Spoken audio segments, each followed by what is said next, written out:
All right, welcome everybody. I am Susan Wettenkamp Brandt from Literacy, Minnesota, and you can see my email address there on your screen. And a picture of me taken last January, back in the days when traveling around the state to support ABE programs was an actual possibility. These days we do all of our support remotely via webinar, so it's really exciting to see so many people coming to this session this afternoon. I've got a couple of folks here to help me today. I don't have their slides up, but Adam Kiefer from the Hub Center and is part of our distance learning team is here today.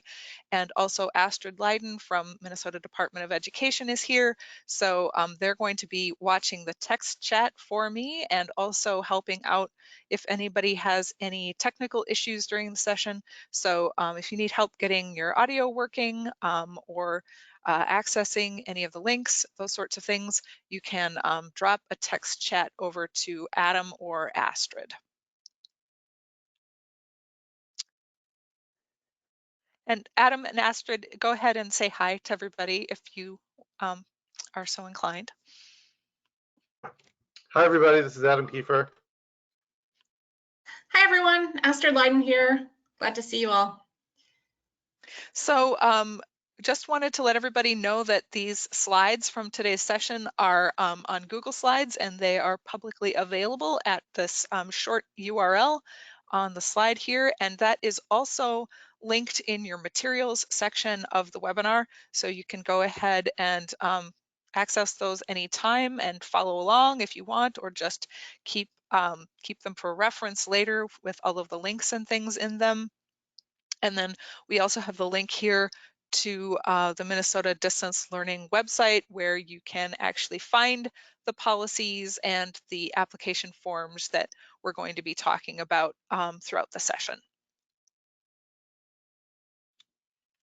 So our agenda for today's meeting is we're going to do just a little bit of background on distance learning policy, and then what's new, why are we changing it.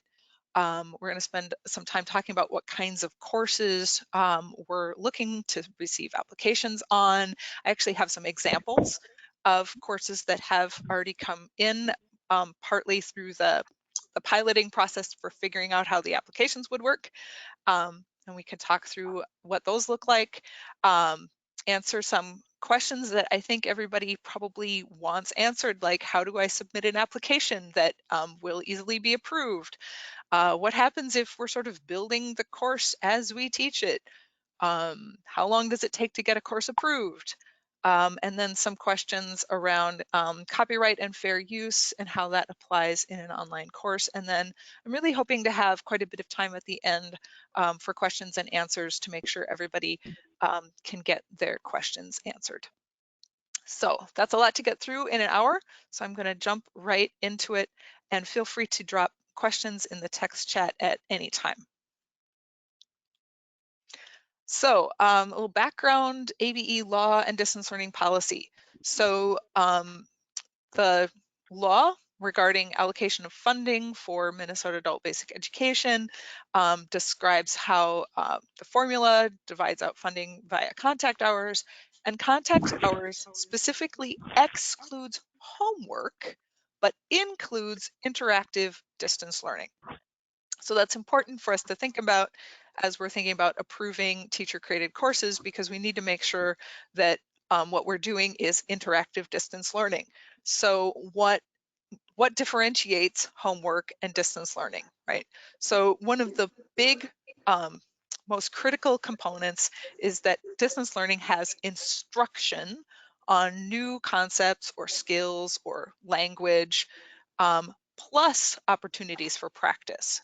Whereas homework is really strictly just practice. You would go to school and learn something, and then you would go home maybe with a set of math problems to practice the thing that you had learned in school. But you wouldn't be able to learn the new concept just by looking at the math problems, right? So you would need the instruction first. Distance learning is intended to have both of those components in the online or remote instructional situation. So the person could take the class and actually learn the new concept and then apply it through practice. And it should also be, as the statute says, interactive with the software or interactive with the teacher and potentially other students, right? So it can't just be a static thing that a person turns in and then doesn't get any response to. There has to be some kind of interactivity involved, and ideally in a really well built and really well facilitated course, it would be interactive with all of those things, with the software, with the teacher, and with other students in the class. Do you have any questions on sort of how homework and distance learning are different? Let's pause there.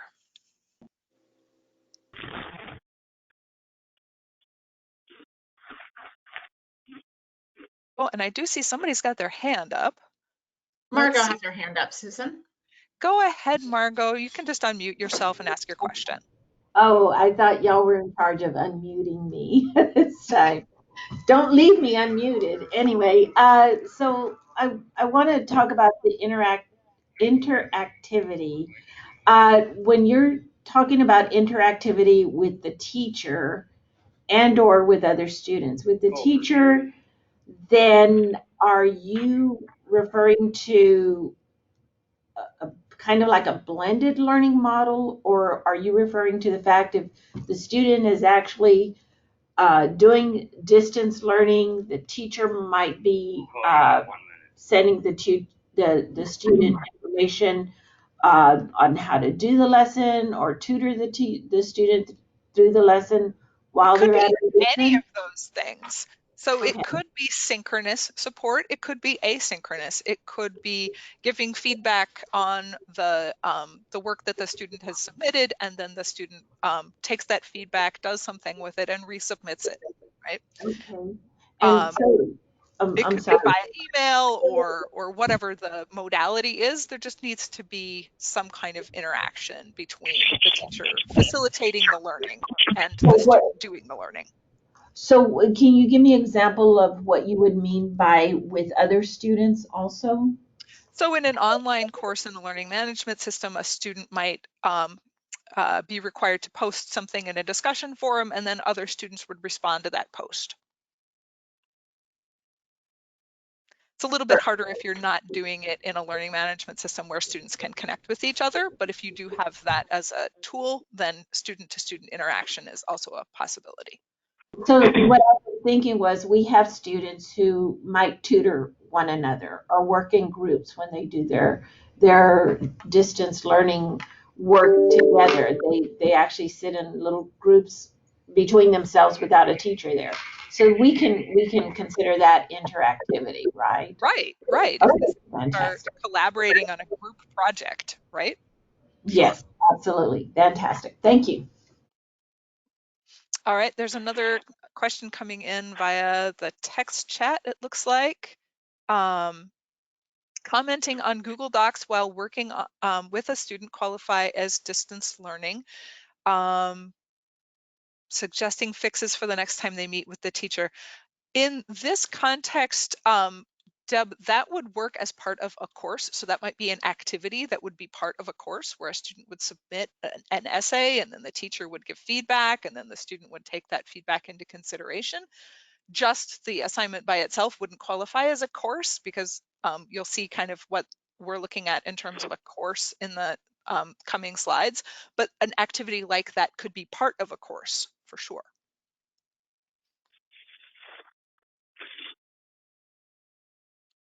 All right, any other questions on the difference between homework and distance learning?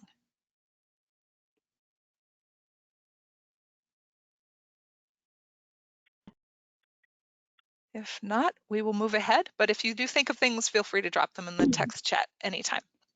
All right, so what's new and why are we changing things? So what's new is not so much what we can do in distance learning, it's who's doing it. So in the past, the only things that could be approved for distance learning use were published curricula. from a publishing organization.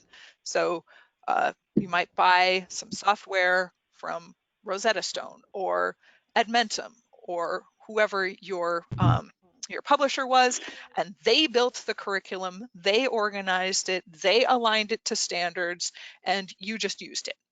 Well, what we're changing now is to add the possibility for teachers to build their own course, organize their own curriculum, do the standards alignment themselves, and use that curriculum as an approved option for distance learning services. So why are we making that change? Well, for one thing, people have been asking for this for years, right?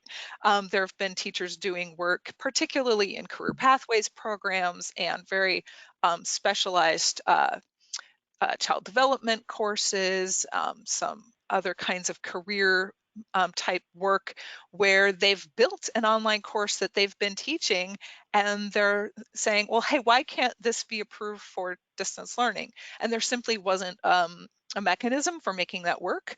But now that everything is going to distance learning, there's really been more of an urgency to push this process forward and make it happen. But it isn't something new that came up because of the closure. It just sort of accelerated the timeline, right, and made it more urgent. But it's been a thing we've been thinking about for some years.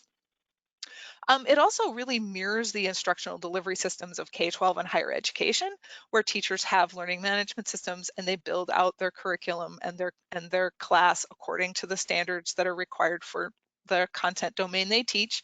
And that's the instructional delivery system. And so it also helps prepare our students for going on into higher education if they're exposed to learning through a learning management system, because that's what they're going to be expected to do when they get into that situation. So we want to help make that a normal part of our instruction as well. It really allows us to customize instruction to Minnesota ABE standards, to career pathways that are important in the sectors that we are helping students get work in.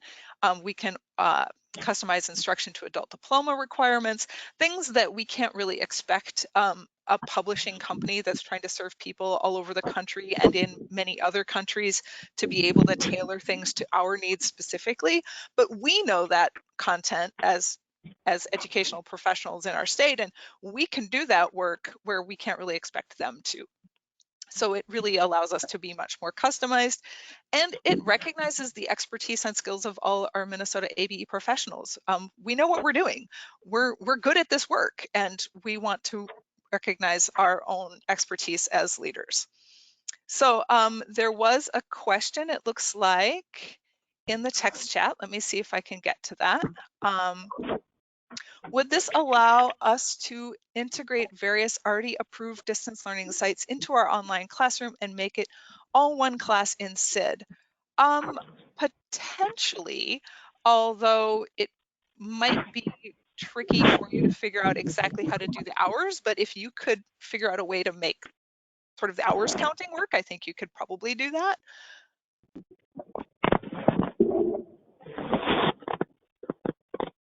Yeah, and you know what?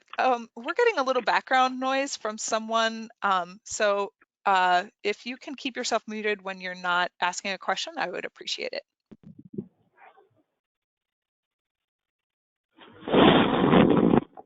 All right, whoever that is who's moving around, we can hear you. Susan, do you want me to mute all participants? Looks like you've got it. Okay.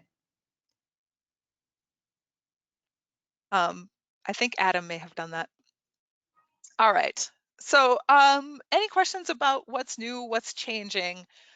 I do think it's important to understand that really what's changing is not the process really in terms of what's required in terms of statute or the approval process or anything like that. It's really about who's doing the work. And because we, the teachers, are doing the work, we have to document our work. So that's kind of what the approval process will look like.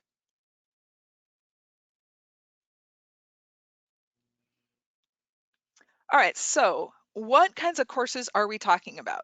The newly released policy defines courses pretty specifically. So we're talking about online courses with this current process, either on a learning management system or a class website. And probably learning management systems are preferred in some ways because they have a lot more capabilities, but that doesn't mean for a unit completion type course you couldn't use an open type website. But learning management systems have many benefits, and so a lot of people are going to want to go in that direction. The course should have at least 12 lessons totaling at least 20 proxy hours. So we're talking about a robust amount of content. We don't want to get into a situation where our team are reviewing every lesson that people are teaching. That's just not realistic for anybody, including you all, to go through all of that work all the time for very small amounts of content. So at least 12 lessons, 20 proxy hours worth of learning time. It's built by a Minnesota ABE practitioner using materials they personally have made or published materials that they curate, or a mix of those two things. It should cover ABE core content, reading, math, English language arts, ESL, any of those things that we teach in ABE.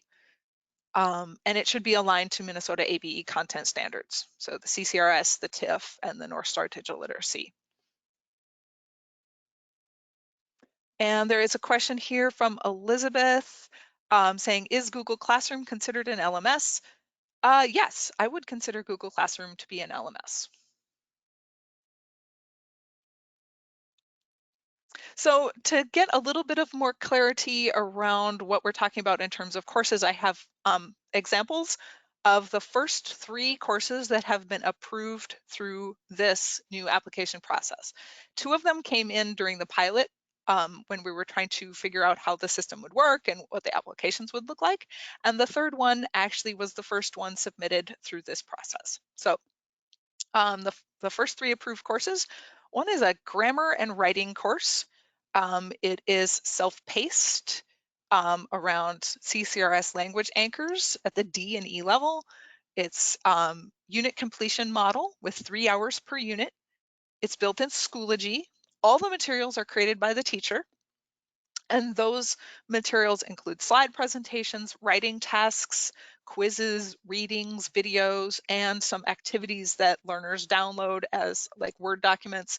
They complete them and then they re-upload them. So it's a wide variety of different kinds of materials that are all housed in this one Schoology course. The second one is Math 230 Developmental Education Algebra course. This is a course that's offered in partnership with Anoka Ramsey Community College, and it addresses both the college's common course outcomes and ABE standards. This one is a time on task. It's built in D2L because that is the learning management system that the community colleges use. It's a mix of teacher-created materials and published materials, and it also references the required course text because this is a college course and they have a textbook that they need to purchase, so it references that. And then there are, in the LMS, videos, readings, there's interactive exercises, there are activities to do on math, modeling, and graphing websites. I think she probably uses Desmos in that course. There's slide presentations, student projects, where the student creates and shares, let's say, a slide presentation of their own, and there are quizzes. So again, nice wide variety of varying kinds of activities within that course. And then the third one is the first course that actually came in through our new approval process. And this is an entry-level help desk class, which is part of an IT career pathway P2P grant. It's focused on English language arts. It addresses ABE content standards. All standards are addressed, CCRS, the TIF, and the North Star. It's focused on CCRS levels C through E. It's also time on task. The IT career pathway has a specific LMS that they use called Talent And it's again a mix of teacher-created materials and published materials. And some of those published materials are freely available and some of them are purchased as part of the grant. And again, readings, videos, there's writing tasks, slide presentations, interactive activities, student projects, and activities that students download to complete and re-upload. And then there are quizzes as well. So again, nice mix of all kinds of different learning, online learning activities. Susan, this is Adam. Yeah, There's go just ahead, a Adam. good question in the chat. Can you just take 30 seconds to define what time on task means? That is an excellent question. So time on task means that the software is tracking activities that students are doing in the learning management system and clocking their time, right? Now, not all learning management systems have the ability to do that, but we know that D2L, for example, can, and the one that the IT Career Pathways program is using has a system for doing that.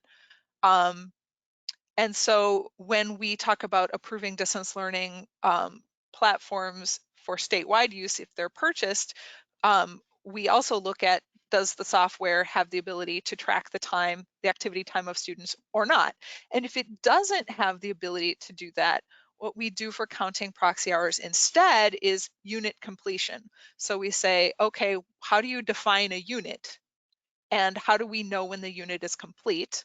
And then when the unit is complete, how much time is awarded? So an example of that would be the newly approved ReadWorks software. So within ReadWorks, the teacher assigns a text. There are activities that go with the text.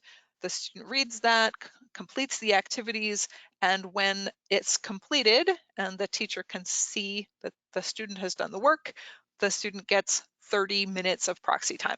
And it's a flat amount per completed activity. It doesn't matter if the student spent 10 minutes on it or an hour on it, you average it out. On average, people get 30, took 30 minutes to do that. So we set the unit completion rate at 30 minutes.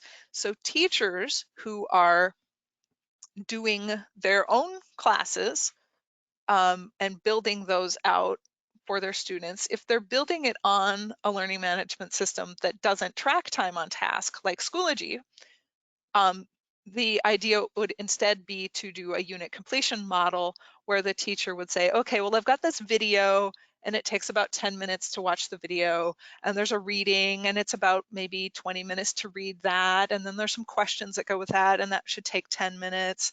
And then I have a slide deck that I want students to read through, and that should take another 15 minutes, and then they have to go to a discussion forum and post something, and that should take 10 minutes. And you add it all up and maybe it's 90 minutes, right? So you kind of go through and figure out how much content is in a unit, how long does it take students to complete that, and then you calculate out your unit completion award. And it's going to be an average, right? Knowing that some students are going to be taking more time and some students are going to be taking less than that, but you sort of average it out and set a unit completion award because your learning management system just can't track the time.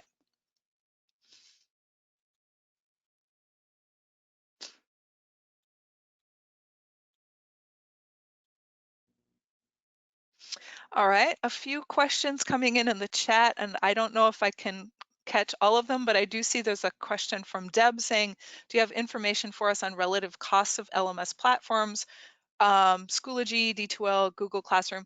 I don't have that information. A number of the LMSs have free versions. So I know Schoology does, Google Classroom does, but then they also have versions that they sell to school districts. And I think it really depends on the size of your district and how many students are in that district in terms of the pricing. Susan, we also had a question about whether a DL class could be both synchronous and asynchronous and be listed as the same class, or does DL only mean asynchronous? So do you want to clarify how the hours are counted differently for those two types of remote instruction? That's a good question. And right now we are talking about asynchronous only, but in a blended learning model, you might be integrating also some synchronous instruction. And the class, you might think of it as one class taught by the same teacher. It's the same group of students. They're working on the same concepts. But in SID, you'd probably have two classes, a synchronous one and an asynchronous one, and you would record the time separately because some of those hours are proxy hours. The distance learning asynchronous ones are proxy hours, and some are contact because you're face to face with the people, even though it's at a distance.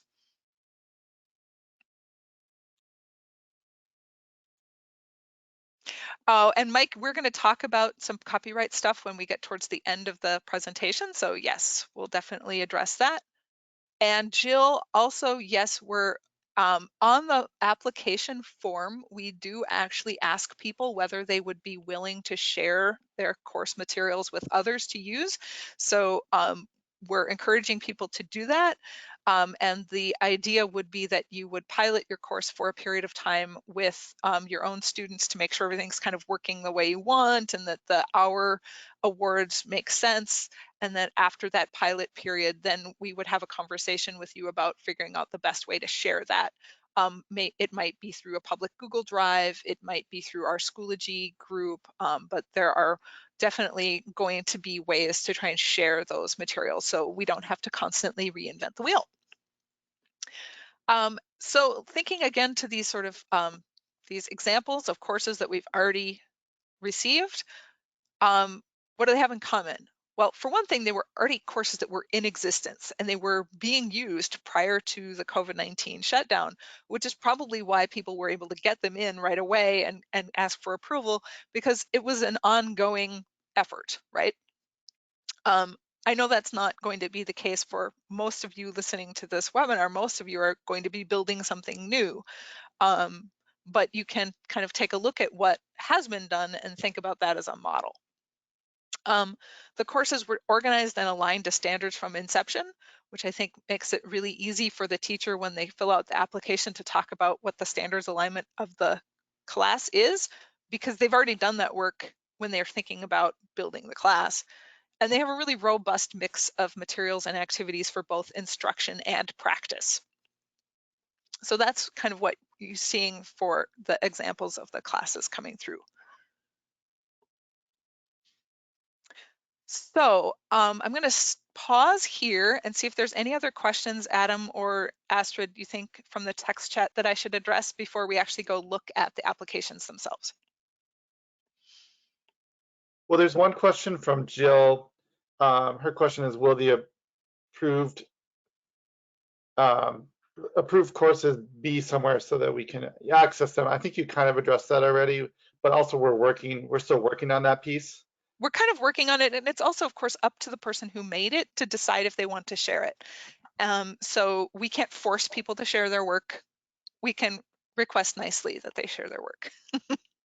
But to answer her specifically, we don't have a mechanism or system in place yet. So TBD on that. Yeah.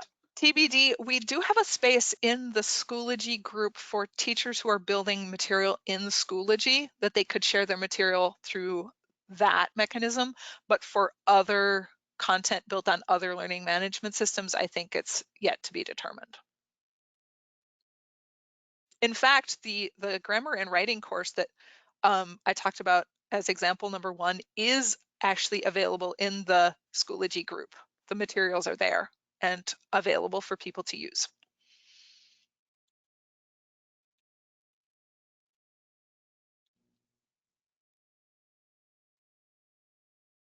So one of the things that we thought about when we were building the applications is that the applications are broken into several sections and you can't see what's in the next coming section until you complete the first section if you're in the actual application form. So we also made versions of these that are just documents. And you can then just see all of the questions that will be asked on the form before you actually go try and fill out the form. So those are available both in your slide deck and then also if you go into the application form itself, these are linked right at the top of the application form. So you can go see exactly what is in the various forms. That's what the docs version looks like, right? It's just sort of a list of the content. And then I'll take you over to one of the actual forms. Can everybody see that okay? Looks good, Susan. Okay. So up the top, there's just sort of a lot of introductory information, links to some FAQs and help around copyright, and also the link to the docs version with all the questions in it. The first section that you'll see when you fill out the application is mostly information about you and the learning management system that the course is built on. So this first stuff is pretty straightforward. Who are you? Where do you work? What's the LMS? Do you have a link that we could take a look at your course? Tell us how you're going to do proxy hour reporting and show us how that works by using a screencast. We're verifying that yes, your system can track time on task because this application is specifically for time on task. So if you answered no to this question, you would be directed to fill out the other application instead, which is for unit completion. A couple more questions about, does the software have the option for a timeout function so it stops recording time if people aren't active? The second section is really the details of the course itself. So what's it called? What's the content domain? Who is it for? What levels? You can do either an educational function level or a CASAS or TABE score range. Brief course description, so just write a paragraph. What's this course about? And then is it for distance only? Is it for blended or hybrid? Or is it for supplementary distance learning? You can check one or more of those. And then the standards alignment. So what ABE standards does the course address? And there's also a question for other content standards that might be applicable. So for example, in the developmental education algebra course, the teacher could list the college's common course outcomes in this section. Then section 3 is really all the stuff, what's in your course. And it looks really long. There's a lot of questions, but they're all check boxes, so they go pretty quickly. So it's readings, okay. Videos, did you create those or did you bring them in from some other provider? And then if you're using content from another provider, there's a section right here where you can just list where you're bringing those in from. So let's say you're using some videos from Khan Academy or from a particular YouTube channel on pronunciation in ESL that you find really good, and you can just list the YouTube channel that you're using from. Whatever it is, just say the name of the source. You don't have to get into direct links to specific things, just say Khan Academy or this person's YouTube channel. It doesn't need to get into the real nitty-gritty details, just the high level. Writing activities, slide presentations, online interactive things, things to be downloaded and completed. And then there's another section here to list resources if you're pulling those in from somewhere else. So let's say you have people doing some online activities on CK12, you could list that here. Activities in which students create and share their own work. Multimedia. So for example, if you're using Desmos, you would mark that. Do you have some tests or quizzes? Did you build those yourself in the LMS or are those coming from somewhere else? List if they're coming from somewhere else, what's that source? And then just an open-ended question at the end. Is there anything else you think we should know about your course that you want to tell us? So just a space that you can kind of explain something about your course that maybe didn't fit in any of the boxes above that. And then the last section is you are certifying that you are the person who made the course, The course covers ABE content. It has both instruction and practice. It's built on a system that tracks time on task, or if you're filling out the unit completion one, it would say it doesn't track time on task and I'm doing unit completion instead. And that you've looked at guidelines regarding copyright and fair use and you believe that your use is fair. And that's the application. Oh, and then there's a question, do you intend to share it? We're asking for that, and then we'll follow up with you with information about how to make it possible to share that. And then there's also the option to ask for us, Adam and I and the rest of the distance learning team, to follow up with you if you would like a follow-up email. So that is what the applications look like. And I would be happy to take some questions about that. And I've been seeing things coming in on the text chat way more than I can possibly keep track of. So I hope Adam and Astrid have been following that. Yeah, Susan, I've been I've been taking notes. I'm sure Astrid's following along too. There's been some good suggestions. I think there's interest around collaborating about doing course design, best practices. Mm-hmm. The last question that just came in, is there already a webinar on best practices for ABE course design? There is not, and that's something that we're definitely going to be looking at. We've just been getting started on some best practices for synchronous online instruction, and we did that one last week. And next kind of project to tackle is, yes, how to build a good online course for adult learners. Laura, I know that those exist out there. I have seen stuff come through my inbox. I know that OTAN from California has done a couple on that topic. So maybe we'll start by curating some resources from some other states or other national organizations that have addressed that. And I'm sure that we will be addressing it for Minnesotans as well. For sure. And another thing to think about is that there's a lot of guidance already out there for K-12 and higher education. I believe the one that I've seen often used is called Quality Matters. I don't have a link for that, but I believe that's the one that's used at the University of Minnesota. And it has a lot of guidance around how to make things predictable and findable, and how to support learners and in an online course development model. So that might be something that people could look to for guidance. Of course, it is, directed at higher education and would need some tweaking for serving low literacy adult ESL students, for example, but it's a good place to start. Any other questions that came up through the text chat, Adam or Astrid, that I should address? I think you can go on. I've been addressing smaller questions in the chat. Okay, sounds good. All right, so now that we've looked at the application, how do I submit a strong application, right? I want to put this thing in and I want to get it approved as quickly and easily as possible, right? And guess what? That's what Adam and I and everybody on the DL team want too. Like, we want to look at this thing and read through it for an hour and say, yep, looks great, approved, right? That's the goal.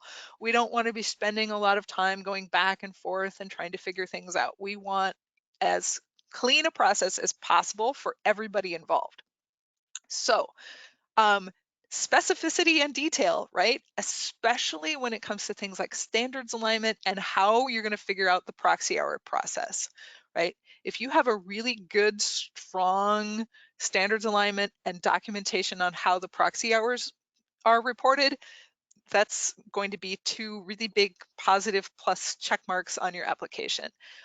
If you're doing a unit completion model, have a really well thought out rationale for why the award is what it is, right? So you're well knowledgeable about your students and how long they take to do things in your face-to-face classroom.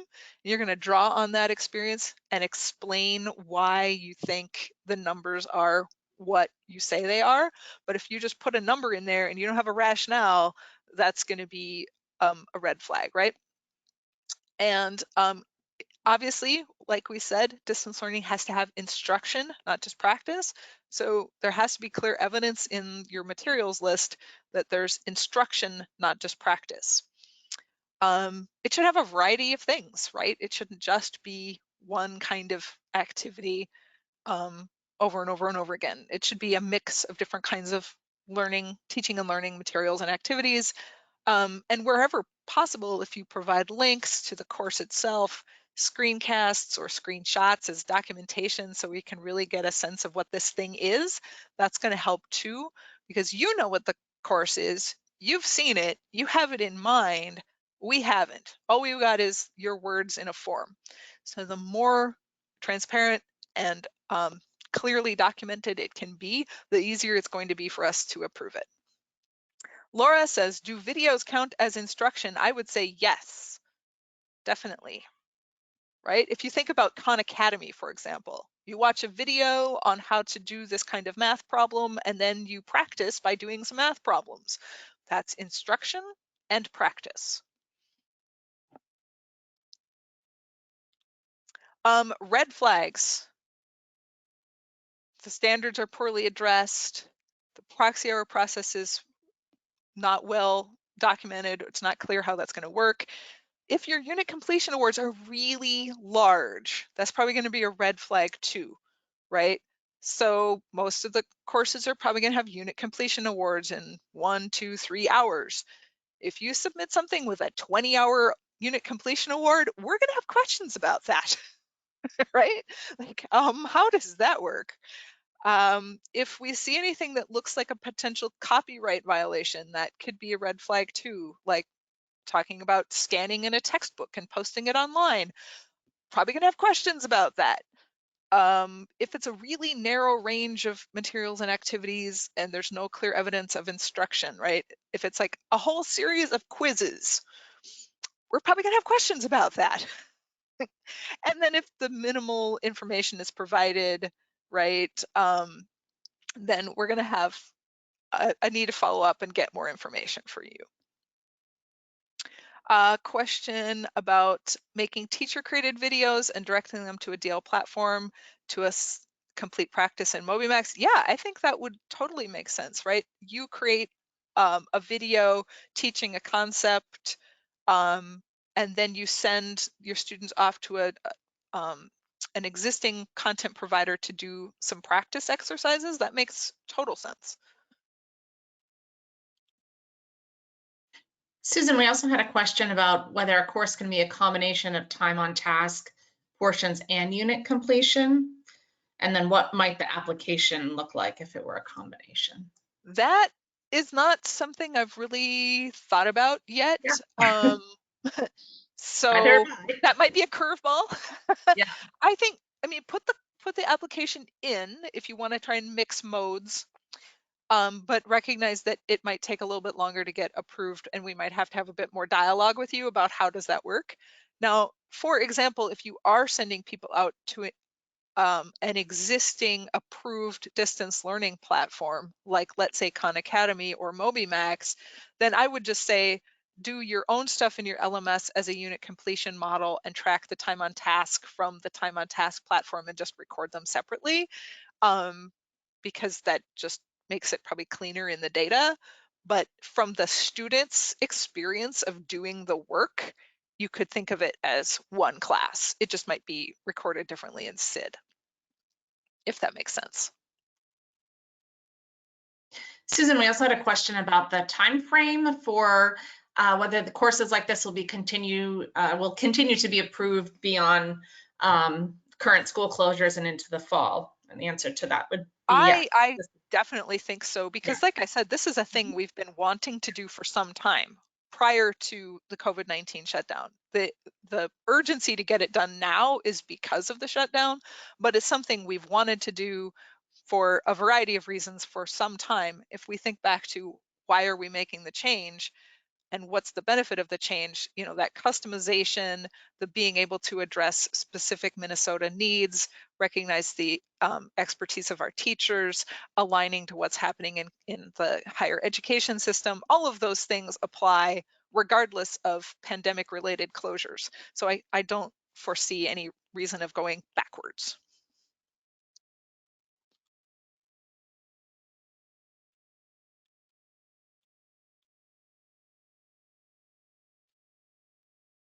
Any other questions that came through on the text chat that I wasn't able to answer? I think we're good on the chat right now. Okay. All right. So one question I've heard from folks via the help desk is, okay, what if I'm building this course as I teach it, right? So I've got a Google Classroom and I'm posting content to it, but it's not really a course yet. Should I submit that or should I not submit that? And I would say on those kinds of things, wait to submit it until you've sort of got it firmed up.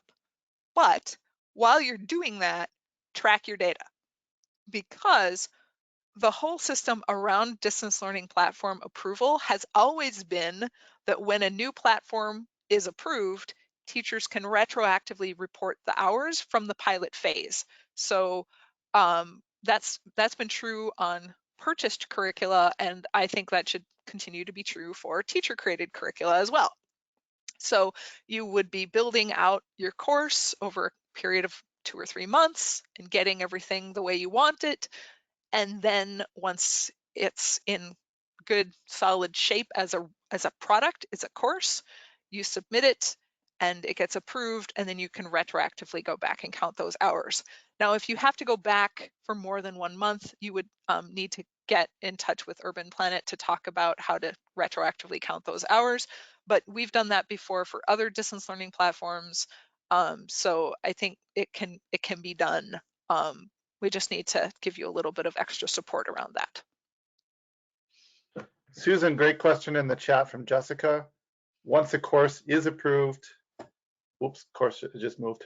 Once a course is approved, can additional similar modules be added, or will they need to be packaged as separate course? That's a good question. I would think you could add more modules, especially, well, actually either unit completion or time on task, as long as it's the same general content domain, same general levels, you know, same overall sort of structure is similar, right? If you're not really changing anything much, you're just adding a few additional modules, I would say go ahead and do that. If you're talking about, well, we had this advanced ESL course and now we're adapting it to make it an intermediate one, then the new course would probably need to go through application again. Yeah, this is a great question. I think there's a similar question, which was, you know, if I have 40 hours worth of work, do I need to submit 2 different courses, which is a slightly different question, but the answer would be no, just submit it as one. I think 20 is the threshold, but like 20 you said, is the minimum, yeah, not the maximum. 20 is right. And also don't rush, which you've already said. Like, please wait till you've got something real solid to submit. Oh, and I just got a text chat from Astrid. Unfortunately, we just lost her. She said her internet connection dropped off and she lost connection. So I think we've lost Astrid. So I guess it's up to you, Adam, to mind the chat. Yep, I'm good. We're good. So yes, I think small or sort of consistent adjustments and additions is fine. You don't need to go through reapproval. If it's a major rewrite, major rethinking, different level, lots of different standards, reapply.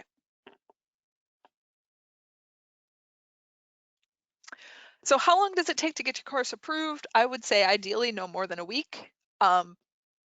It kind of depends on how thorough and detailed your application is. It depends on how many applications we receive. If Adam and I have to look at 100 of these next week, it's going to take us a while to get through them. So it kind of depends on how high the workload is. And then, like I said, if you kind of throw us a curveball, like it's both time on task and unit completion, then expect some follow-up dialogue and us trying to figure out what that might look like.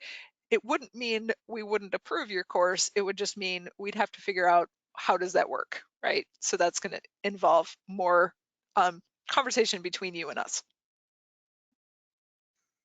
The one that we did get in, the IT help desk application, I think we approved it in about a week.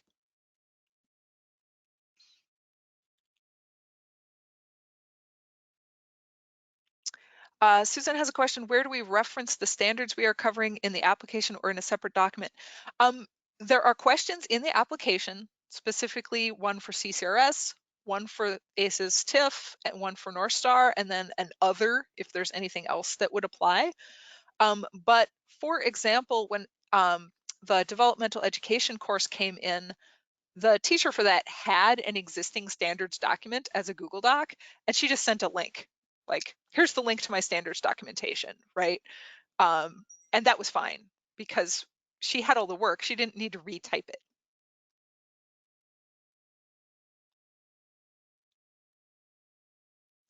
So I'm going to do a little bit here. We are getting close to time, and I do want to have a little more time for questions. A little bit about copyright and fair use. So just making sure everybody understands kind of what the landscape is. Copyright, it's US law. It protects the right of any creator of a creative work to control who gets to use their work and when they get to use it and for what purposes they get to use it. And fair use is sort of flexible exception to that rule that says you have to get permission before you can use somebody's copyrighted work. There are guidelines to fair use, but they are open to interpretation by the courts. There are no hard and fast rules. There are guidelines. So fair use is kind of a defense that a person who's using copyrighted work without asking for permission can say, if called on, saying, hey, you used my stuff and you didn't ask permission. The person who did that can say, well, yes, I did, but my use is fair. And my use is fair because these reasons, right? So what are the reasons that you can give for use being fair? There's 4 guidelines: nature and purpose of the use. So education is one of those that is specifically called out as a reason why you can say your work is fair. It's education, nonprofit, journalism, things that serve the public interest. And then there's also transformational new creative works are also considered fair use. The nature of the copyrighted work is taken into consideration. So something that is more creative, quote unquote, the stronger the protection. So a novel is very heavily protected as compared to, let's say, a news report. So stronger the creative skill needed to create the product, the stronger the protection. One of the big concerns is always the amount of work that you used. So smaller excerpts are more likely to be deemed fair, right? If you take a few pages out of a novel, you're not giving the whole novel away. And then your use of the copyright, the effect of your use on the copyright holder's ability to earn money on the original is a really key issue. So if I'm a movie reviewer and I show a clip of your movie and to discuss why I think it's a great movie, nobody's going to watch my review and say, I've had the experience of going to that movie. I don't need to go see the movie now. I'm not going to pay for money for a ticket. Like, that's fair use. It's not going to infringe on their ability to make money on the original. But if I take your movie and I post it on my YouTube channel in almost its entirety, people might have that effect and not go pay to see the original. And that would be a violation that would not be considered fair. So you got to think about what's the impact on the person who owns the material. How is your use impacting their ability to earn money off of their intellectual property? So in an online course scenario, one of the things you want to think about is it a closed group or is it an open website? If you're posting images or texts or audio or videos on an open website, it's republishing it. And the wider world has a different place to get access to that content other than the original. And that does directly impact the value of the copyright to its owner. But if you put it in a closed group that people need to be part of your class and enter in a password to access, then that's not really true, right? It's restricted and it's not republished. So fair use is intended for classroom teachers to be able to use things with a specific group of students, not to be able to share it with everyone on the internet. right? So if you're in a learning management system and only people who are enrolled in your class get access to your material, you're much more closely protected than you are if you're publishing things openly. But again, this gets to be somewhat more complicated if you're thinking, well, I made these materials, but now I want to share them with other teachers. Then you're kind of republishing things. So as you're building your course, you want to keep in mind, am I using copyrighted materials in a way that's fair for me, but wouldn't be fair if I wanted to publish it to others? And if you did do that, then maybe when you get to that question about do you want to share, you might just say no, because the way I use materials is fine if it's just me, but it's not fine if I'm republishing it.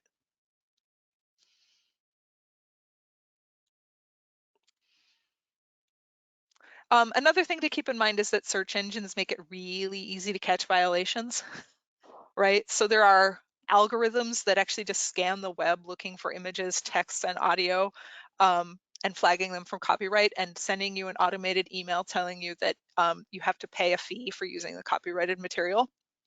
So your likelihood of getting caught violating copyright is much higher in an online classroom than it is in a physical classroom. So just to kind of keep that in mind.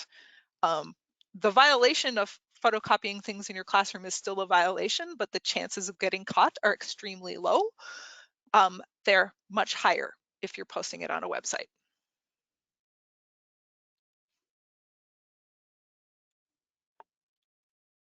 And then there is some good news around copyright. Some content providers, especially non-profit content providers, are giving their stuff away, blanket permission to teachers to use things online because of the pandemic.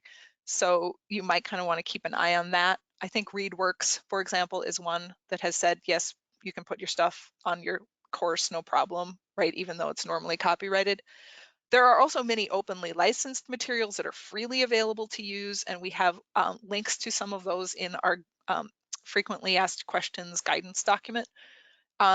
There's no restriction on teachers creating their own original content. That's one of the bonuses of this new process, is you can make your own stuff and get it approved, and then you're totally in the clear. And also links are okay. So if you're using copyrighted material, don't recreate it, link to the original, because a link to the original doesn't republish, it sends people to the original content. So think about using links as opposed to downloading something and re-uploading it into your class.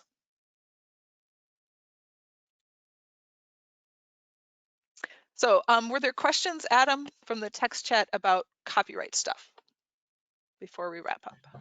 Well, there was a question about openness. A question came in about Google Sites. I think I answered it, but you know, if a site is, they're not using the LMS. LMSs are usually, you usually have to log in to use them. But if something is created on a Google site which is public and not password protected, then it would be more open for anyone to see. But if it was password protected, then you're going to be safer. Yeah. And it is possible on a Google site to also restrict access to certain pages.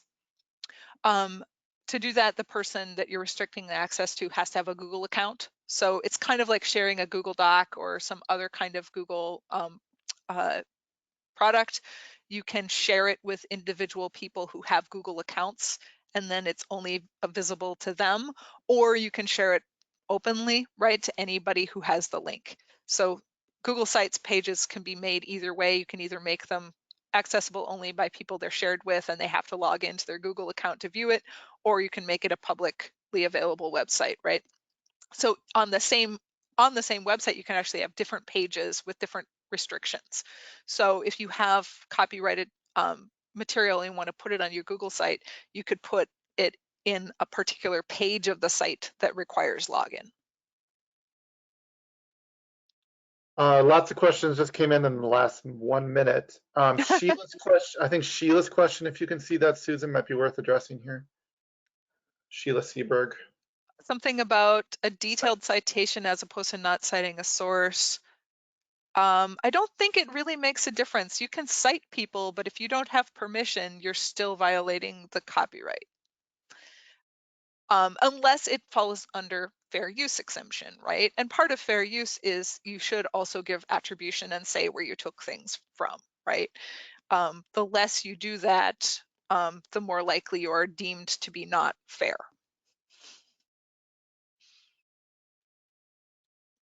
And someone asked a question about WordPress. Has it set to search engines discouraged? It's not findable via search. Is that open? I think that would be a question that a copyright lawyer and judge would have to adjudicate, right? I think you could make a pretty strong case that it is fair, but it's not up to me to determine that, right? Like I said, there's no hard and fast rules, there's guidelines. I think you could make the case, but a judge could potentially rule against you if you were asked.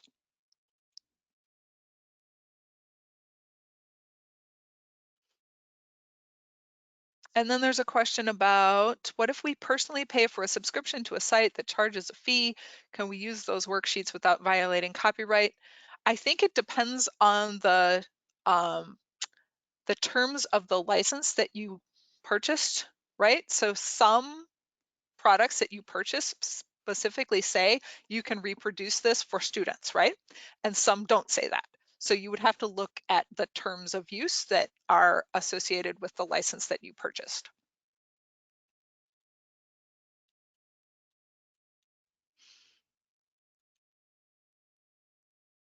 Any other questions, Adam, that you saw that I should answer? Yeah, I mean, it's an aside. It's a question about teacher packets. A question, well, it's from Jessica about sending students packets and counting hours for that. And that's not really, I just kind of responded, that's not really an online course. Right. Her follow-up question, can you see it there in the chat, is a larger question about what can be counted and not counted, I guess. And that's not the topic of today's webinar, but we can maybe chat with her offline about that. Yeah, we can chat with her offline. I think the guidance has not yet been set by either Department of Ed or the distance learning team around packet-based instruction. We're looking at it. It's certainly up for consideration, but we haven't figured out exactly how that's going to work or what it's going to look like yet. But stay tuned for more information to come. There are, however, a few distance learning platforms that do have paper-based options. So ReadWorks, for example, you can either do the online or the paper-based. And there are some, as Adam put in the text chat, that have long been approved that are like video and paper-based packet type options. So you might look into those as options too. Anything else? Questions before we end the recording and sign off?